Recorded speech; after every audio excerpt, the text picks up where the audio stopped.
Hello and welcome to my presentation. My name is Dr. Jaritt Ptolemy and I am a chiropractor and certified strength and conditioning specialist at Total Body Health in Victoria. This presentation today is going to be what I'm calling tapping into your body's natural cheat code. This stuff is going to be quite simple and basic, but it can actually be quite in depth and is often overlooked. So I'm going to take the time today to go in depth, and this is something that is at your fingertips that you can implement right away to start improving your performance, and most importantly to me, your longevity. As a chiropractor, I treat a lot of runners, and people, when they come in, they're at stage 4 of injury, which means their activity is already limited and their recovery is already delayed. So they likely need an intervention at that point. And that generally happens because, well, a few things, but a lot of it is with runners, motivation outweighs reason.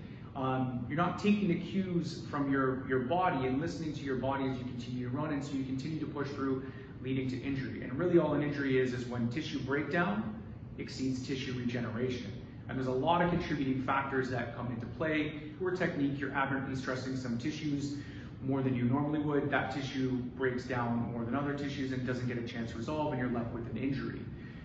And oftentimes this happens so much that people have to end their running career quite short. Unfortunately, even with the last month, I've had a few older patients into their 60s and 70s who are still quite vigorous and in shape, but because they push through so much, either an orthopedic surgeon or a doctor's told them they have to stop running because their body can no longer physiologically handle running because they didn't take the cues earlier on in their running career. So I don't want that to be the case for you. I want you to have a long running career. I also want you to be able to perform at your highest potential too. So that's what we're going to get into with this presentation today. I do presentations often throughout the city, especially prior to the pandemic, generally technique focused, and I would start every presentation on this topic, and that's the topic of breath, and that's what we're really going to dive into today. Now, before you hit stop and stop the presentation and move on, and I'm not trying to sound hyperbolic, but this I think is the most important thing, not only that you can do for your life with breath, because most people are doing it improperly, but one of the most important thing you can do for your training, and often overlooked, and I'm just as guilty because I always start my presentations talking about technique. I say, yeah, breath is important, but that's a different topic unto itself and I move on. So today we're getting into the importance of breath. So talking about breath generally isn't the sexiest thing. So I'll be honest, I often haven't talked about it in prior presentations, and because it's quite nuanced and everyone is so different, I touch on it when I teach my programs, but I never really focus in on it and take that time because I feel in that atmosphere I don't have the opportunity to. In my clinical practice, I 100% start off everybody focusing on their breath. When you can start to gain control of your breath, we can then move and expand out into improving your technique.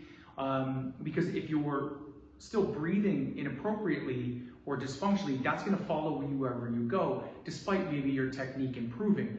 So there's a few things what I want to hone in on as to why your breath is so important. So number one, it's not just the exchange of oxygen. So respiration is the exchange of oxygen. And you can do that any way. You can breathe through your mouth, you can breathe through your nose, it doesn't matter. So we're going to go beyond just respiration. And we're going to get into how I want you to breathe. And when you take a deeper look into breath, your breath is really what's in control of your nervous system. So your breath is going to dictate whether or not you're in a sympathetic, so a fight or flight, or a parasympathetic kind of rest and digest state. Now, a lot of people think when they're exercising, that's obviously you're moving. That's a fight or flight scenario, but no, it doesn't have to be. That's the thing that sends you to your early running retirement. So we're going to use our breath to help modulate the nervous system so you're not stressing yourself as much. So when you're stressed, you release cortisol, you release adrenaline. And hopefully by the end of the presentation, you could go out and do the same run with the same time, and just by changing how you breathe, your body's going to have a completely different interpretation as to what just happened. Next, we move on to stability. So how you breathe, how you utilize your diaphragm is going to dictate how you create intra-abdominal pressure, which is how you create stability or your stability strategy. Once we dial that in, then we can practice technique. Again, because if we focus on technique without addressing the breath, then we haven't addressed the stability. So essentially you're building technique on a dysfunctional platform, okay? And then the other reason we really want to get into breath is it improves your intuition. So when you're running, you're going to utilize your breath to let you know where you're at. How intense are you, how intense are you working out? What feedback are you getting? So ideally, you may need your Garmin initially to learn the feedback, but ideally, I'd like you to be able to go for a run and use your breath and understand with your own intuition how intense you're running. What's your body telling you? I want you to take a moment right now to bring some awareness into how you're breathing. In this moment right now, are you breathing in through your nose or are you breathing in through your mouth? Are you noticing that your chest is expanding more or your stomach expands more? Expand that awareness a little bit further into your next run. So when you're out for a run, do you have a tendency to breathe through your mouth or through your nose? Later on in your run, does it stay the same? Do you switch from nose to mouth breathing? Are you getting more air into your chest or into your stomach? Expand that awareness a little bit more, maybe not on your next drive, but your next walk or your run, when you notice other runners. How are they breathing? Through their nose or through their mouth? How hard does it seem like they're working? So I just want you to bring about some awareness. So what we're going to focus in on now is breathing through your nose or nasal breathing. Because how you breathe is going to dictate the state of your nervous system. Okay? So are you in a fight or flight or a rest and digest mode? The tendency is when you breathe through your mouth, because that's the quickest, easiest way to take in oxygen, that tends to signify kind of emergency mode. And the problem with that is the air doesn't get very deep into your lungs, so it sort of stays in the upper 2/3, so you tend to breathe through your chest. Now with that signifies a stress response. So with that, you can get a release of cortisol and adrenaline. Even though maybe some people think that improves your performance, it really doesn't. All it does is unnecessarily stress your body and affects the amount of strain you put on your body during that specific run or workout, but also the amount of recovery that needs to happen. Versus when you breathe through your nose, the nose acts as a turbine that allows the air to get deeper into the lower blood-rich lobes of your lungs. It also allows for more access of the diaphragm, right? So you get more belly breathing, which often people associate with yoga or whatever for that, just kind of that rest and digest, that relaxation state. Okay, so a lot of people don't associate that with performance, but trust me, you can still breathe nasally, diaphragmatically, and still have great performance, if not better, without that stress on your body. I hope I made my point that not all air comes in the same way. Now, if you're taking 26,000 breaths a day, you have to think, do you want each breath to signify urgency or calm? You may be thinking, yeah, but Jarrett, I'm exercising, I need to have a sense of urgency, I need to take in more oxygen. And I agree, as mentioned, when you breathe through the nose, you actually are taking in more oxygen because you're getting into the deeper, more oxygen, blood-rich lobes of your lungs. Now, if you're breathing more rapidly in through your upper chest and through your mouth, again, that's the easiest way to take in air. And that signifies a more urgent state, signaling to the body that you're under a state of stress, remember. When you do that, because the oxygen exchange isn't as efficient, you have to increase the breath rate, and subsequently you have to increase your heart rate to be able to keep up. Again, taxing the body further physiologically. On average, regardless of whether you're exercising or at rest, now this isn't an exact science and it's going to vary from person to person, you take about a 1:4 ratio for breath to heart rate. So if you can control your breath, you can subsequently control your heart rate. So the higher your breath, the higher your heart rate, and that's really going to dictate the energy system that you're using when you're in your run too, which is going to dictate your intensity and how far you can actually run. So if you're going as hard as you can in an anaerobic anaerobic state, you're going to deplete your energy source and you're not going to get very far. So if you can control your breath, you subsequently control your heart rate and you can control your energy system. Another thing that's really important with your breath, again, if you're breathing through your chest, what happens is you create constriction through your chest. So you have your rib cage, and what happens is it actually becomes like a cage. It's constricting the chest. When you breathe diaphragmatically down into your stomach, using your nose, you get an expansion, and the elastic properties of the rib cage will recoil on exhale. But if you're breathing in through your chest, you lose that. You actually start to constrict through the chest. You put more pressure on your lungs and your heart, subsequently making it more challenging for you when you're running and increasing, again, more stress and wear and tear on your body.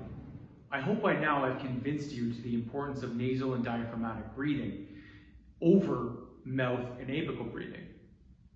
Now you may be asking the question, well, if it's so good, why doesn't everybody do it? And the simple answer is, it's harder to do.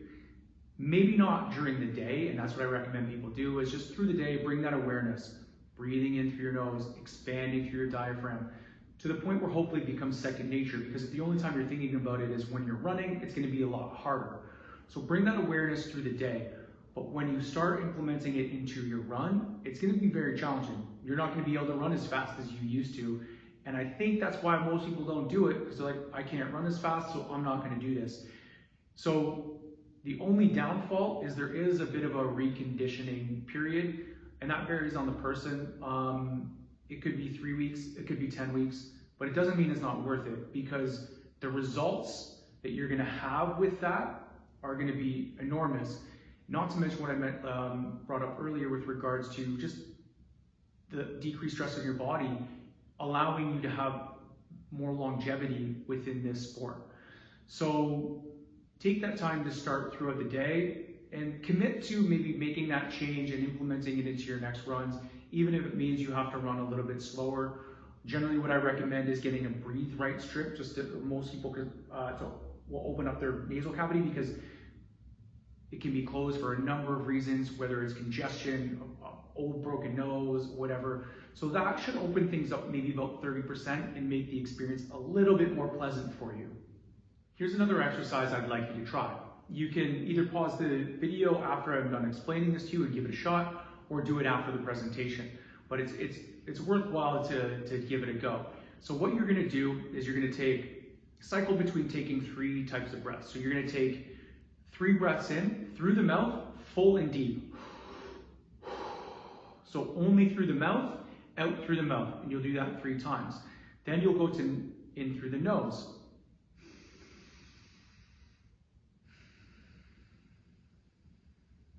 Through the mouth, you'll do that 3 times, and then through the mouth again 3 times, through the nose 3 times. And just pay attention to what you feel. You can do that now, pause, or come back after.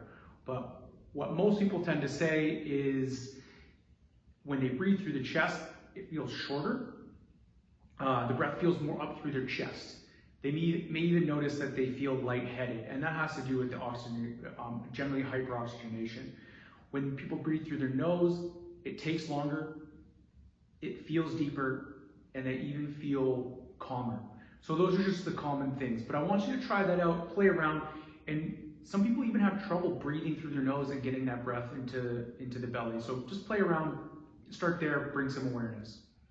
Got one more breathing exercise I want you to give a shot, and it's called the Darth Vader breathing. So I got this from Dr. John Juilliard from his book, Body, Mind, Sport, which I highly recommend you getting. It's an older book, but it definitely stands the test of time. So in this method, essentially what you're gonna start off doing is breathing in through your nose, filling the belly, exhale step 1 again through your nose. And the next breath, what you're gonna do is again, breathe in through your nose, but as you exhale, think about constricting your throat to the point where you're gonna try and sound like Darth Vader as you exhale through your nose. So breathe in, constrict the throat. You may not be able to hear me through the audio here, but you get that Darth Vader type sound. And now in the next step, it's the same thing. Breathe in through the nose, constrict through the throat, but this time you're going to give it a little bit of juice by contracting through the abdomen. So constrict.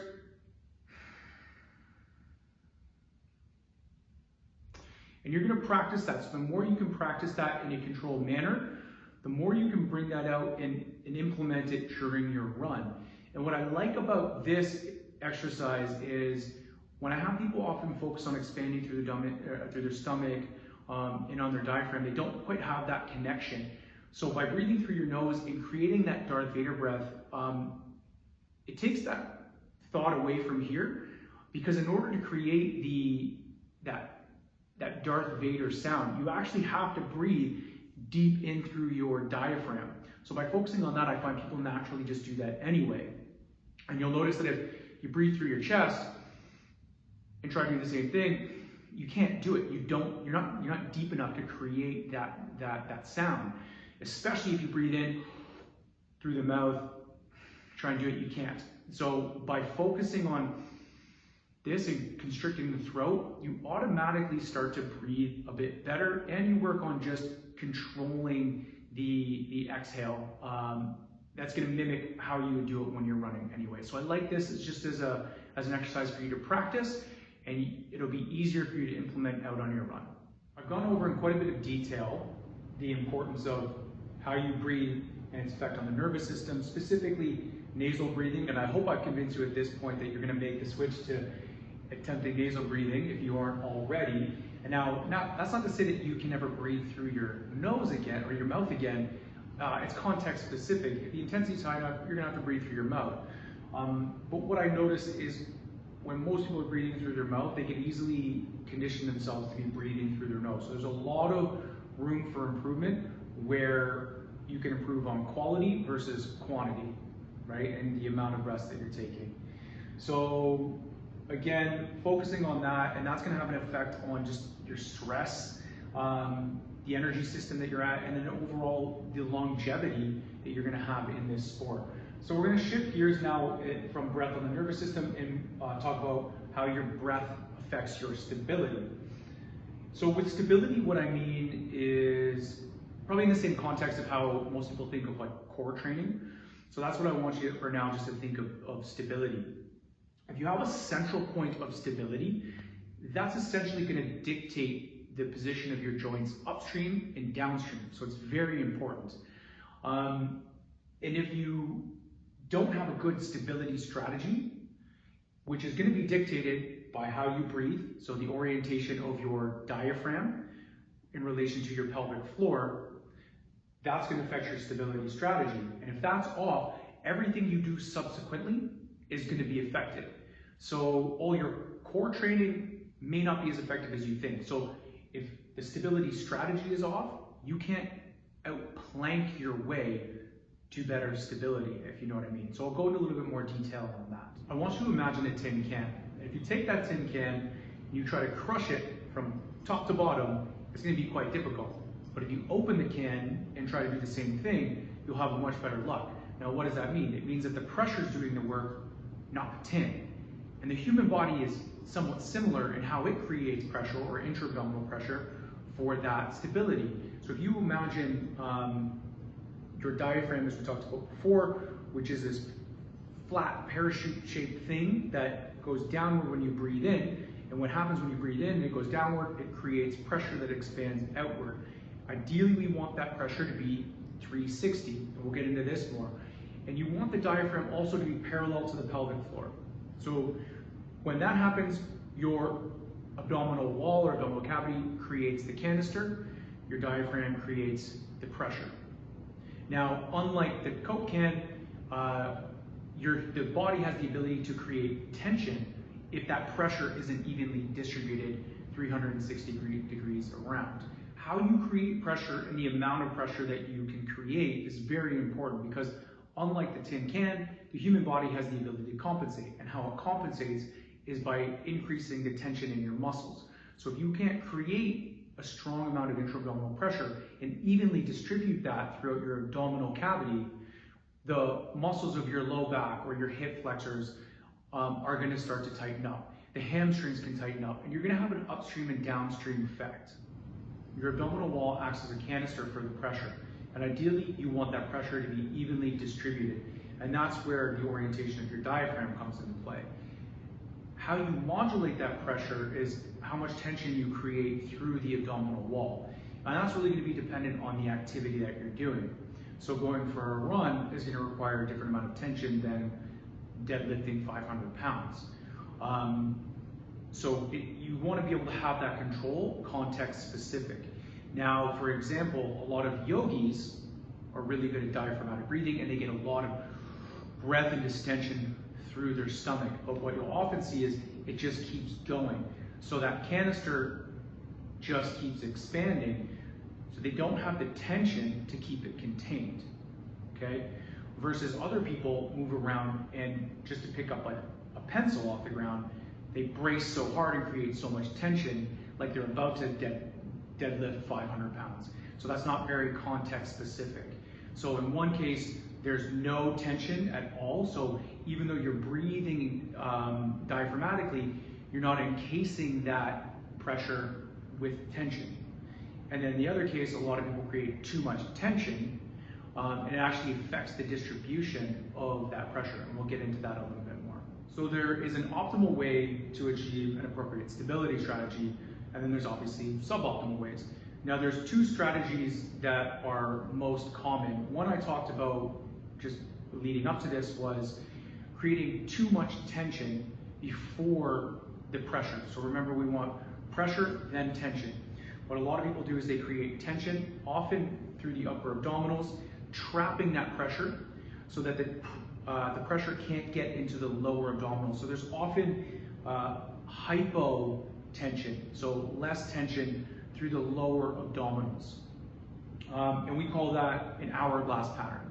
So trapping it here, very tight here, not tight here. So what tends to happen is you're going to get excess tension in through the low back. So again, your body's going to compensate for that. Another strategy that's very common, almost in line with the yogis like I mentioned before, which is called an open scissor pattern. So basically what's happening is, I mentioned that you want your diaphragm and pelvic floor to be parallel to each other. In an open scissor pattern, what happens is, if you imagine there's scissors in the back and they're opening up, the diaphragm and pelvic floor separate from each other. So you get this convergence in the back. So really there's no central point of stability. So everything in the back tensions. And so you can imagine from there, in both methods, there's going to be an upstream and downstream effect to that. And what I mentioned before, you can't outplank your way to this. So if you had an open scissor strategy and you decided you're going to go do some planks to improve your core stability, that's going to follow you there. And it's the same thing. If you have an hourglass pattern and you're going to do some pay log presses to work on your core, again, that hourglass pattern is going to follow you everywhere. And so what I look for in my clinical practice are these little things of what aspects of how someone moves follows them wherever they go. And we have to address that. And that's where appropriate stability strategy is going to come into play. An inability to create appropriate stability often leads to tension downstream. So if you don't have an optimal stability strategy, let's say for instance, you get excess hamstring tension to compensate. So you could stretch your hamstrings all you want, but you haven't got to the root cause. And now over time, maybe the hamstrings get tired and they get fatigued because they're clearly overworked or they're not functioning as they should. So you may think you need to strengthen them more. So this is an important concept because this is not a strength issue. You do not have a weak core, you just don't have a optimally functioning core. And this is something that can be fixed relatively quickly with some awareness and some practice. And as mentioned before, if you decide you're going to try and strengthen your core by doing more planks or other core associated exercises, you can actually be perpetuating that dysfunction. Okay, so this is where we want to start. Not to say that you don't ever need to stretch again or you don't need to do strength training. All I'm saying is a lot of it can perpetuate an already built-in dysfunction. So we want to get at the dysfunction first, and then we build on top of a functional foundation, because this stability is going to be your foundation. And because form follows function, I'm taking the time to emphasize having these functioning before you focus on your form or your technique, or even strength and conditioning. Maybe even some of the rehab that you're doing isn't landing how you think it's going to because the stability strategy hasn't been addressed. As mentioned before, if the hamstrings are tight because you have a poor stability strategy, you can stretch them all you want and nothing's going to change. And over time, if they become tired and fatigued and you need to strengthen them, again, you haven't got to the root point. Maybe some of those glute firing exercises aren't doing the things that you think you're going to do because your pelvis isn't in the right place to begin with.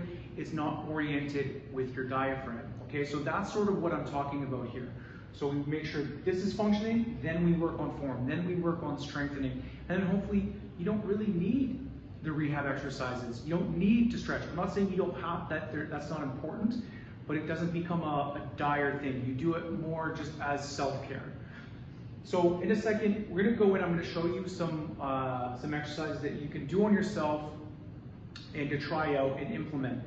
But in the context of this presentation, it's gonna be quite limited.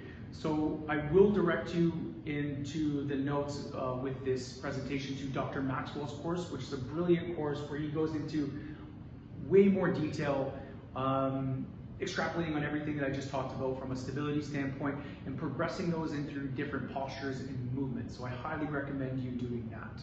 And in addition to Dr. Maxwell's course, I'm going to include a presentation that I've done previously that goes into more depth as to why injuries happen in runners, specifically around poor form and poor technique. And later in the presentation, I go into what the most common running faults are and how to improve them. So we get into what optimal running technique looks like, because most people unfortunately don't know what optimal running technique looks like. And I also include a self-assessment, so you can go through and assess yourself and bring some awareness to your stride. In a moment, we're going to go over stability strategy by showing some examples. And then after, I will get into a little bit of technique work, not as much as the presentation, but we'll get into something that can be tangible for you to use right away. Again, utilizing the elastic properties of your muscles and fascia, which means efficiency, so you're not working as hard. So here we worked on not putting as much stress on your body. We're gonna go into some techniques that you can implement here, again, to not put as much stress on your body, to decrease the load on this system so that you can run faster and farther. Here we're gonna go through a demonstration of how you can try this out on yourself.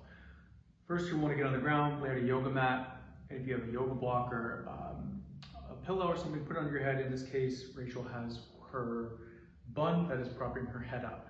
So ideally, you don't really want your head completely flat on the ground. You're gonna put your feet up on a couch or a chair. Ideally, so your hips and feet are about 90 degrees. From here, what I want you to do is just bring some awareness to how you're breathing, and that just may be as simple as putting one hand on your chest, one hand on your stomach. Where are you breathing? Where do you notice it? So are you getting more breath through the upper chest, or are you getting more through the abdomen, like we talked about before? So this may take some time, and you may even remember practice that Darth Vader breathing, and that may help you out. Okay, so once you do that, you're going to take your hands now, and you're going to flip them around so your thumb, you can feel for your bottom rib of your bottom rib, and then your pelvis. And there's a space where that thumb should fit. And then you're going to take your fingers and wrap them around the front of your pelvis. And you'll do the same on both sides. And from here, you're going to keep breathing diaphragmatically, breathing into the stomach. And what we're looking for is pressure into the thumbs and into the fingers, okay? So as I mentioned in the hourglass pattern, what tends to happen is you may not get any pressure in through the fingers or in through the thumbs. In open scissor, you may get some pressure in through the fingers, but not through the thumbs. So see if you can consciously bring your breath into your fingers in the front and into your thumbs around the back. And if you can't do that, what strategy you can implement then is just continuing to breathe in through the stomach, and as you exhale, let the rib cage just sink down with the exhale. Breathe in Breathe through the stomach, let the rib cage sink down. If you imagine the skin here on your body melting into the floor or into your yoga mat, okay? So what we're doing essentially as this drops down is we're orienting the rib cage so the diaphragm is now directed towards the pelvic floor. And this may take some time. So just focus. If you don't feel that breath back here, nice, Rachel's good. She's got it through the front. You don't want to progress that. So make sure you've got that. If you feel like you've got that pretty dialed in, again, you want to make sure that you're between the pelvis and the rib cage. There's a space where it'll fit nicely. You can start through the front and slowly wrap it around, and that'll often direct you into that spot. When you're ready, we go into what is called a 3-month supine. So during this presentation, if you're wondering why there's little babies and stuff beside me, this is why. This is the DNS approach. So you're going to hold the legs up like this. You're just going to lift them off the chair. Now remember, tension follows pressure, and the tension should be appropriate to the task that you're doing. So right now, Rachel's holding her legs up. Shouldn't be too much of a task. So she should have the appropriate amount of tension in her abdominals from that. Now what I want her to do is just stay engaged through the feet. So she's kind of reaching her toes up to the sky, and then lift the knees into my fingers. So you're just going to lift the knees a little bit towards the ceiling. That's going to engage the lower abdominals. And you're just going to hold that position. And then notice, did your breath change at all? Now, this is a little bit of stress. Your back is nice and safe. It's on the ground. But that little bit of stress is often enough to change breathing patterns, okay? So just pay attention. Are you still getting the fingers or the breath into the fingers where they're supposed to be? What you also want to have noticed is because there's more demand on your system now, that the tension increased a little bit. Okay, so once you've got that and you feel comfortable with it, still feeling the breath into your thumbs and your fingers, I'm going to remove this. And what I'm going to have Rachel do is extend her left leg out so it almost touches the ground and hold that. So now we're challenging the system a little bit more, right? So the tension needs to respond accordingly, and we're going to make sure that she is breathing the same way, still getting that breath around the back into her thumb. Beauty. Into the front of the fingers. Not sure if the camera's picking that up, but Rachel's a pro.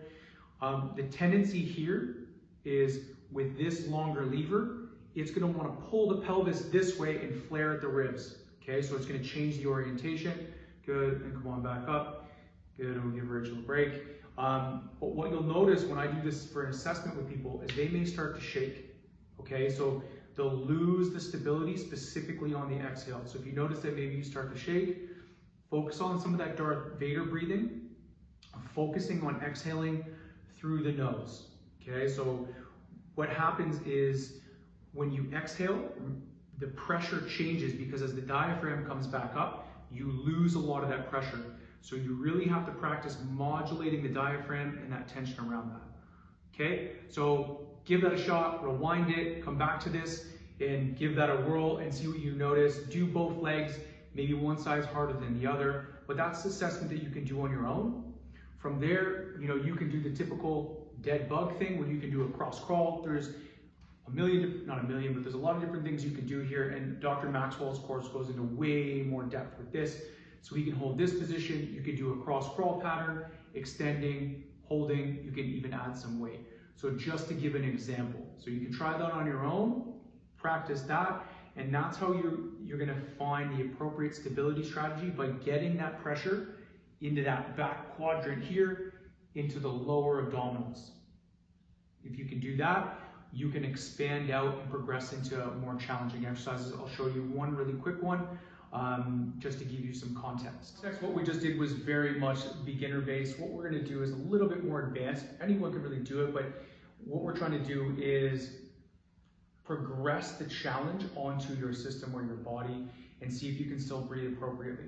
So we're gonna go into a bear pose. What I want Rachel to do actually is walk her hands backwards just a little bit, so a little closer to the knees.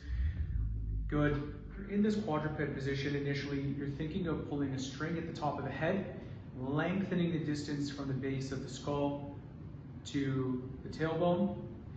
Then from here, you want to make sure that you're you're radiating, you're creating tension through the hand. You're almost corkscrewing your hand into the ground, creating tension there, which is going to create subsequent shoulder tension. And you do the same thing, creating tension through your feet. Here we're going to go up into a bear pose. So she's going to lift her knees up, keep going, keep going, keep going. She's going to try and maintain that same posture, push through her hands and sit back good, and hold that now. So now can she do the same? So she's challenging her system quite a bit more than the position we were in prior to this. So you can imagine if you can't breathe back here in this position when you're not really moving and you're in control, you're not going to be able to do that when you run, squat, deadlift. So Rachel's great, she can do this. You may have to elicit the help of a friend or whatever, or a partner to see if you're getting the air back there. Hopefully you can do it just by feel. And one of the progressions that you can do from here is, we're not going to do it because we're on the table, is you can turn this into a crawl. So Rachel can go opposite arm, opposite leg. She can move her right hand forward, left leg forward, while maintaining the same breathing. So she's getting used to that cross crawl pattern. So we're able to just take a small step. Here, good, and then pause, check in. Now if we're on the floor, she can keep going, or even come back to that same posture, focusing on continuing to get that breath right in the back quadrant here. Lengthening on that string, breathing into the back quadrant. So again, Dr. Maxwell's course would go into much greater depth than this, so again, highly recommend. We're going to zoom out for a moment because I need some space, because we're going to get into talking about running technique. And if you remember, form follows function. I spent the majority or all of the presentation talking about how important having the function is first, before we can start really building on the form or technique. So we're going to get into that, but I want to just stress that technique is a skill. It takes time. I run programs, and at the very least it takes 6 weeks to start to notice some changes with practicing with certain cues, etc. So I don't expect this presentation to revolutionize how you run. I hope it does, but really all we're doing is we're just planting that seed, expanding your awareness, and hopefully it gives you some different avenues that you can start to explore.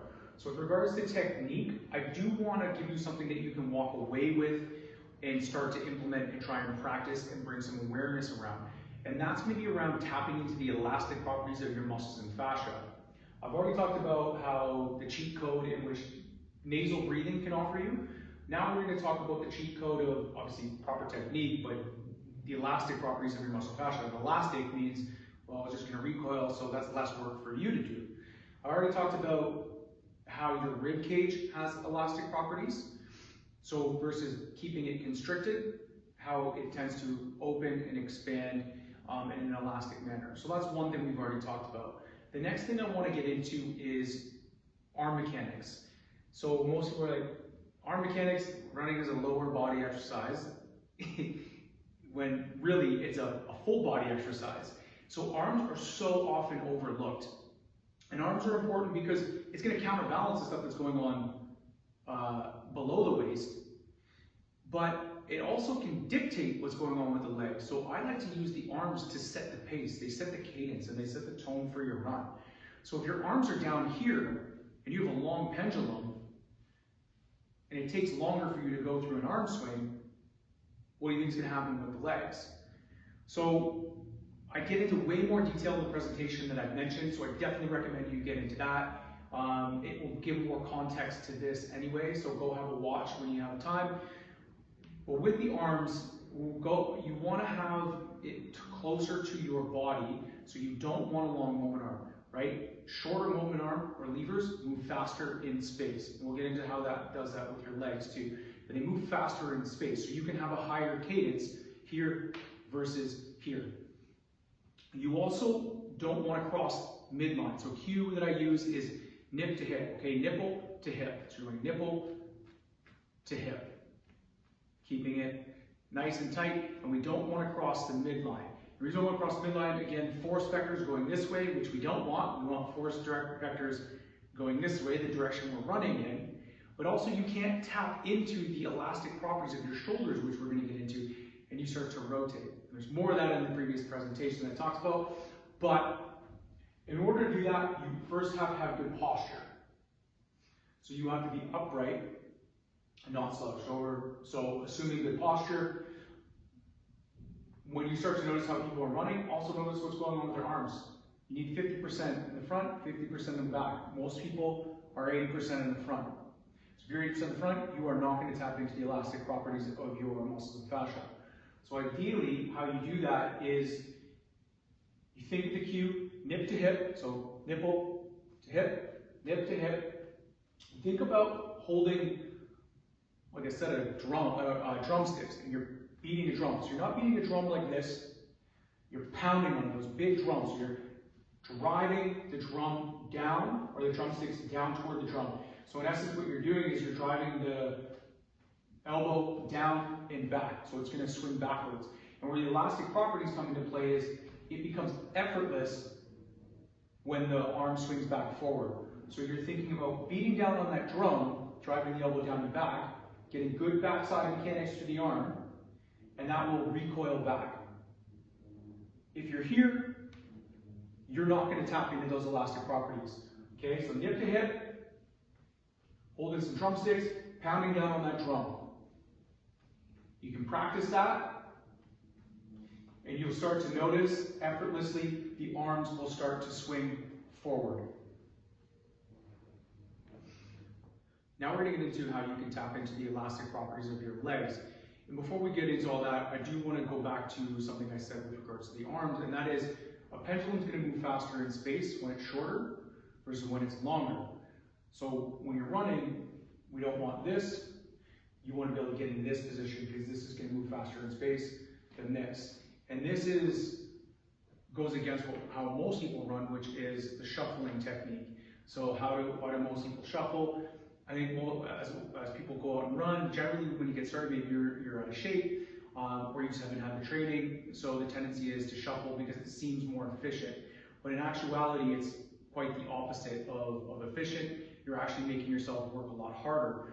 And then when I show you how you can tap into your elastic properties, because the movements are bigger, I think people assume that it's going to actually be more work when it's actually not, because, well, when you can tap into elastic properties, they're going to do most of the work for you. All you have to do is get into a position where you can utilize them, and that's what we'll go over.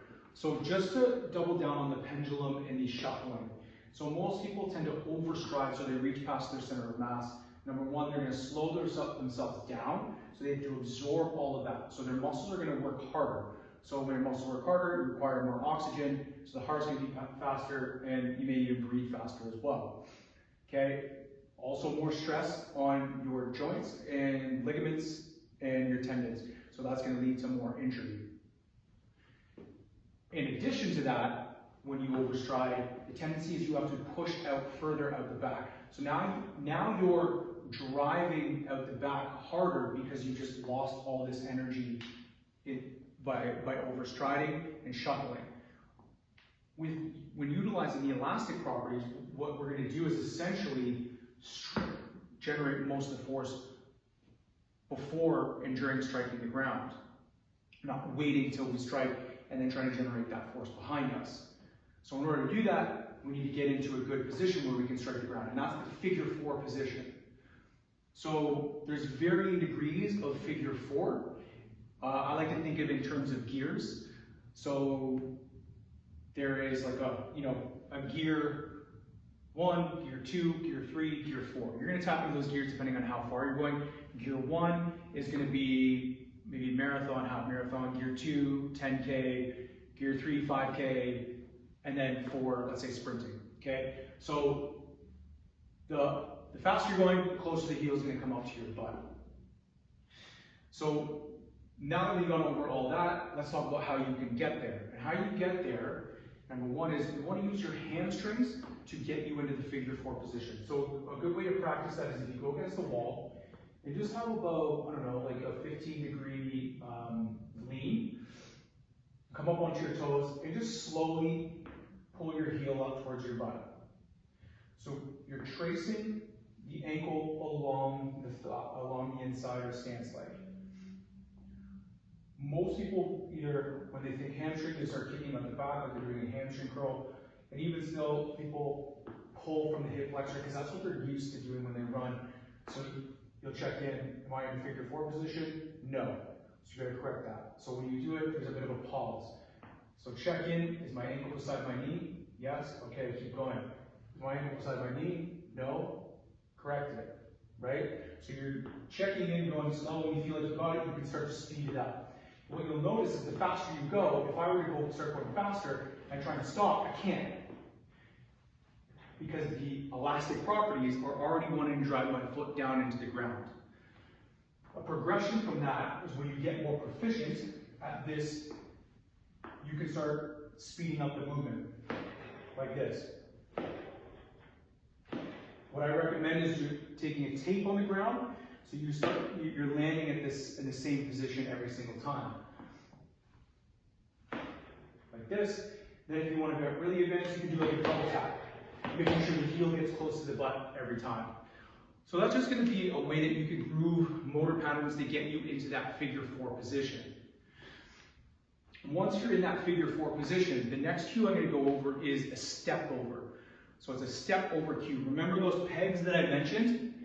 Well, or as gears, imagine they're actually pegs that are coming out of your leg that you have to step over. So if I'm in gear 2, I'm stepping over that gear 2 peg. So I'm figure 4, stepping over, now I'm primed to strike the ground. So as I go figure 4, I've coiled everything up. I just let the momentum of the leg come forward as I step over. It drives down to the ground. Okay? So that's something you can start to play around with. Practice that exercise against the wall. And even when you go for a run, there's way more drills that you can get into.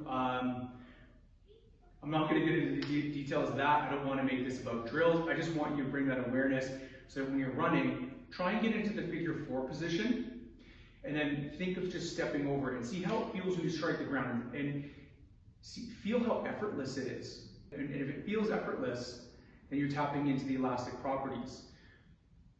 One thing that you'll also notice is if you're too far back, if you're still wanting to overextend out the back, you're not going to get around as fast. So this auto corrects that tendency to want to overextend out the back as well. So it tends to keep the mechanics a little tighter, and the cadence will also speed up. Another strategy that you can use is getting a metronome app or something with a cadence and setting that. And naturally, when you try and hit a faster cadence, you may start to cycle a little bit faster naturally anyway. So depending on where you're at, most people tend to run, honestly, I would say around 130 beats per or steps per minute. Depending on who you ask, usually around 170 to 180 would be optimal. So you can play around with that and get a metronome app. That may help you speed up your cadence and tapping into the elastic properties, because what it will do is force you to get that turnover faster and not extend too far out the back.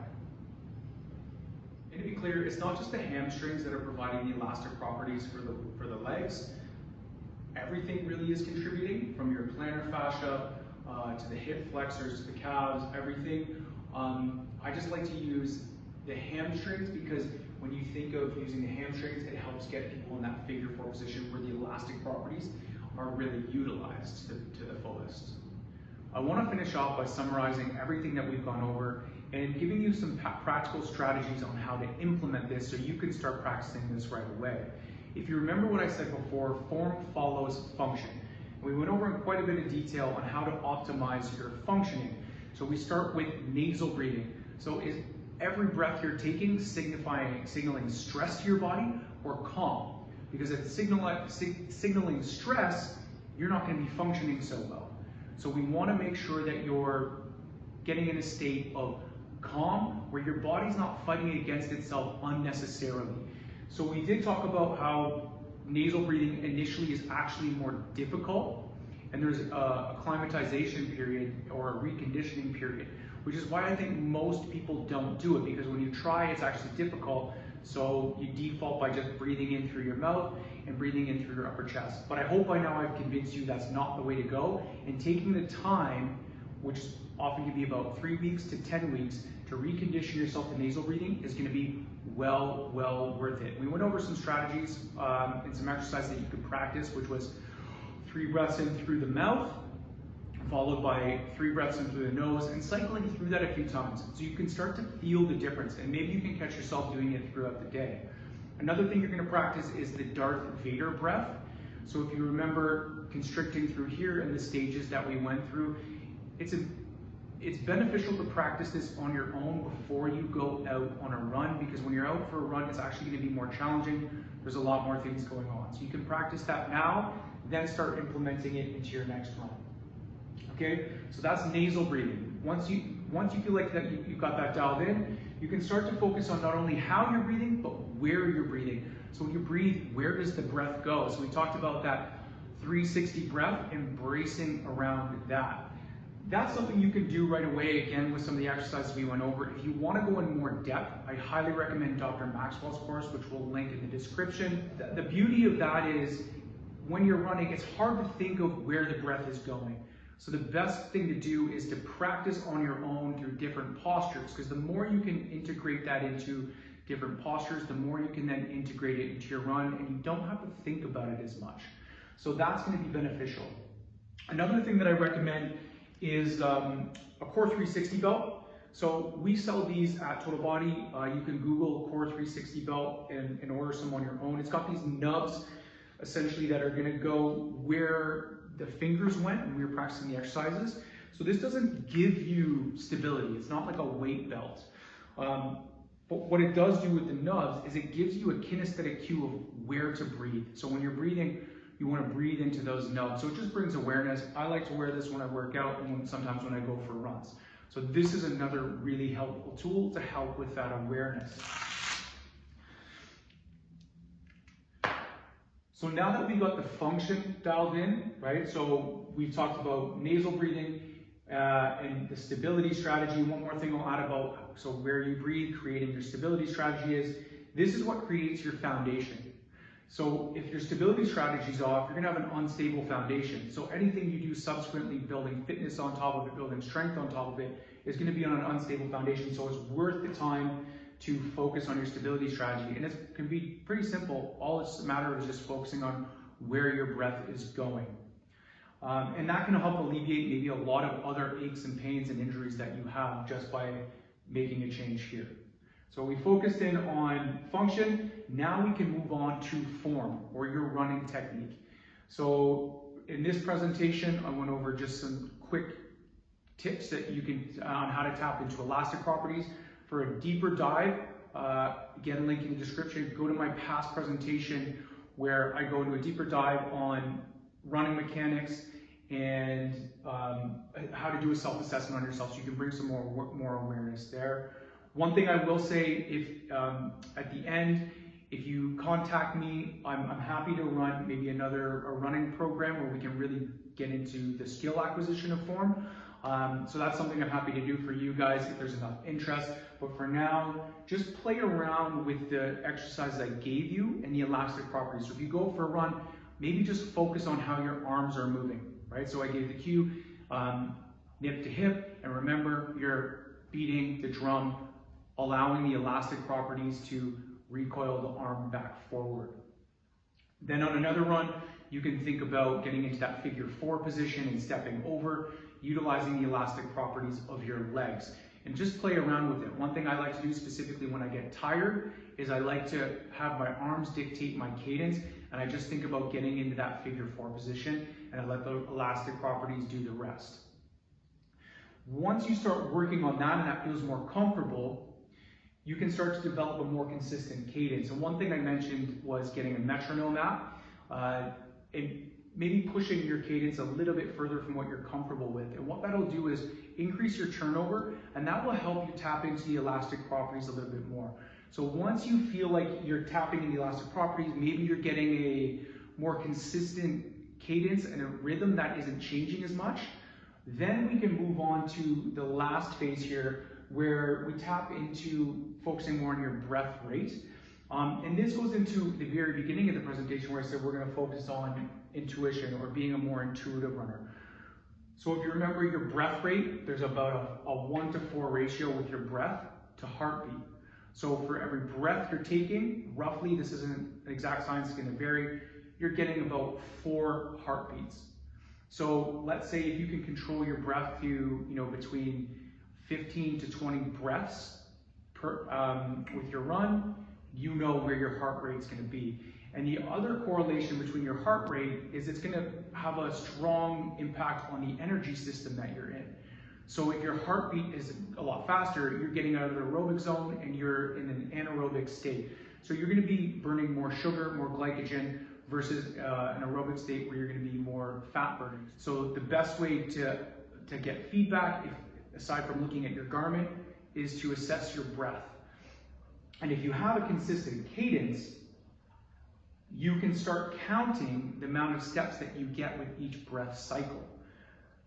Okay, so that's where this intuitive piece comes in. So you want to have a consistent cadence and a nice rhythm, and you can start counting the amount of steps you take with each breath cycle. I like a 8 count for when I go for a run, so I like 8 steps for every breath cycle. So 4 steps on the inhale, 4 steps on the exhale. I know that if I want to pick things up a little bit and I go a 6 count, so 6 steps on my inhale, 6 steps on my exhale, I know that's still quite sustainable for me and I'm not going to be pushing it too much. But if I start to get in a 1 to 2, so if each breath I'm getting 2 cycles in or 2 steps in, that's going to be a little bit too much and that's not sustainable. And that's where that intuitive piece comes in. So you start to gauge where you're at and how hard you're working. Maybe you're working your way up in a hill. How's your breath rate increasing with that? And do you need to pull back on the intensity in which you're running up a hill so that you're not completely gassed when you get to the top? Stuff like that as an example. So if you can clean up your nasal breathing, be more efficient with how you're running, you're not going to be taxing yourself as hard. Once you're more comfortable integrating all of this, you will start to become a more intuitive runner. Now you can start to take that intuitive nature from yourself and start to expand that awareness into others. So you can start to pay attention when you see other runners, how they're running with their state, what state they're in with their run. Now this can be useful because the TC 10K is coming up. If you're in the TC 10K, for instance, let's say you have a friendly wager with a friend and you're running your own race, you're paying attention to where you're at, and you're feeling quite comfortable, and your friend runs by at the 5 kilometer mark and wants to give you, your natural tendency is to give your friend a little bit of a challenge. But as you do that, you notice that your breath rate is increasing. So all the subsequent heart rate is going to go up with that. You're going to start to challenge and tax your system a lot harder, and that's not going to be as sustainable. So you take a second to look over at your friend and go, okay, maybe they're at a 1-to-1 step to breath rate. And you go, that's not very sustainable. So I don't feel the need to have to keep up with my friend at this point. So you can let them go and feel pretty confident that in a kilometer or 2, you're going to easily catch up to them and fly by them because you're running your own race and you're going to stay within your means because you've been practicing that. So that's what I mean by the intuitive nature. So start mastering that within yourself and then start expanding that out to everybody or to other people around you. Not in a judgmental way, but just for your own awareness. I'm going to conclude things here, but I want to say if you have any questions, please don't hesitate to shoot me an email at jp@drjaritt.com. If you are in the Victoria area and you want to come in and see me in a clinic setting, you can find me at Total Body Health. If you have any ailments, I'd be happy to help out. If you're having any trouble with the things that we discussed, I can help you out in person. I will include a form in this link in the description here that if enough people sign up and if there's enough interest, I'd be happy to run another technique program where we can go in a little bit more depth on how to improve the skill acquisition around running aside from the tips I gave you in the presentation today. So if that's something you're interested, feel free to sign up or even just shoot me an email.